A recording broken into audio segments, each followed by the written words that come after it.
রাজধানীর যাত্রাবাড়ীতে এক বিশেষ অভিযান চালিয়ে ১৬,০০০ পিস ইয়াবাসহ মোহাম্মদ বাবুল হোসেন ওরফে বাবু নামে দেশের দক্ষিণাঞ্চলের এক মাদক কারবারিকে গ্রেপ্তার করেছে মাদক নিয়ন্ত্রণ অধিদপ্তর ডিএনসি। মঙ্গলবার দুপুরে যাত্রাবাড়ী থানাধীন ধোলাইপাড় গোলচত্বর এলাকা থেকে তাকে গ্রেপ্তার করা হয়। ডিএনসি সূত্রে জানা গেছে, গোপন সংবাদের ভিত্তিতে ধোলাইপাড় এলাকায় ওত পাতে গোয়েন্দা দল।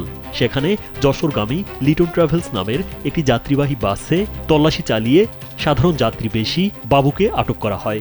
পরে তার হাতে থাকা একটি শপিং ব্যাগের ভেতর থেকে ১৬,০০০ পিস ইয়াবা ট্যাবলেট এবং মাদক বিক্রির কাজে ব্যবহৃত একটি মোবাইল ফোন জব্দ করা হয়। প্রাথমিক জিজ্ঞাসাবাদে আটক বাবুল জানান, সে টেকনাফ থেকে বিভিন্ন মাধ্যমে প্রথমে ঢাকার কেরানীগঞ্জে ইয়াবার চালান নিয়ে আসত। পরবর্তীতে সেখান থেকে বাসে করে যশোরে নিয়ে খুলনা, রাজশাহী, রংপুর ও বরিশাল সহ বিভিন্ন অঞ্চলের স্থানীয় মাদক কারবারিদের নিকট পাইকারি সরবরাহ করত। এ ঘটনায় গ্রেপ্তার বাবুর বিরুদ্ধে মাদকদ্রব্য নিয়ন্ত্রণ আইনে যাত্রাবাড়ী থানায় একটি মামলা হয়েছে। মামলার তদন্ত চলছে।